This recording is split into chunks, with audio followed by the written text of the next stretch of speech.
The world is a cold, cold, dark place. But thanks to global warming, we'll be alright. You alright there, mate? No, my home is melting. Why are you humans doing this to me? You ever heard of a gas car? No? Well, it's partially the reason why. Well, can you stop? Because my family is dying. Well, no, because they're very fun and they go from meow. And do you know how your species is an alive thing that's becoming not alive? Well, cars aren't alive, and get this, we made a movie where they are, and one goes ka-chow, and it's very cool. What? Anyway, as I was saying, the world is a cold, dark place. You go from being a kid where you have someone who does everything for you to living in the world where you have to fight to get anything from it. Hey, I have an appointment booked to claim disability benefits because I don't have legs. Sure, the office is just right up those stairs.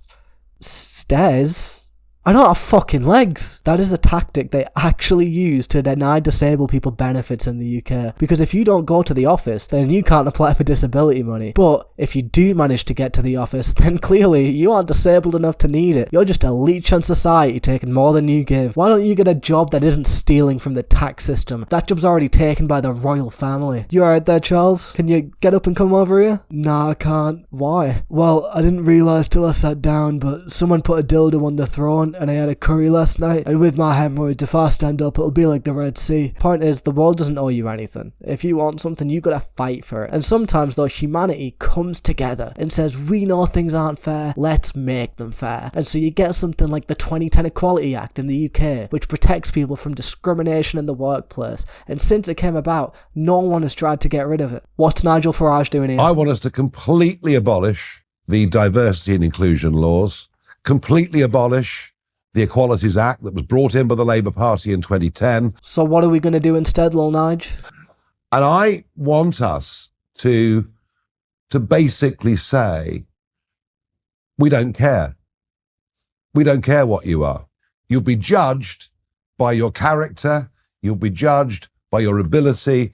You'll be judged by, are you a contributor to society or a taker out? Yeah, that sounds smart. Let's judge disabled people based on how abled they are. This guy's brain is huge, and probably because there's a tumour munching on his 9 IQ points. It's insane to me how this guy wants to scrap the Equality Act, which protects disabled people from discrimination, considering his voter base are all retarded. And I've seen it. I've got a family member who supports this guy. She's a disabled lesbian. That's like if a guy named Mr. Goldberg voted for Hitler, right? And I'm not saying Nigel Farage is as bad as Hitler. If Hitler's like a large hedgehog, Nigel Farage is only a small hedgehog. But both are harmful to get fucked in the ass by. So what's the point I'm making? Basically, the world is a difficult place to live in, and there are benefits of working together that caused us to evolve into social beings. We can do more when working together towards a shared goal because we have different strengths that can make up for each other's varied weaknesses. Like, some gay men love to fuck, and others like to get fucked. And some have erectile dysfunction. But if they're in your bed, you do your best to accommodate their needs. You know, you give them a Viagra. If that doesn't work, maybe you cook them if they're into that. And it might get a little annoying at times to accommodate, but they're a human and they're part of what's happening. If you can't tell, this is an analogy for society. Not everyone can function towards the shared goal. We can do our best to help them do so, but if there's nothing we can do, we can at least give them a chair and let them watch.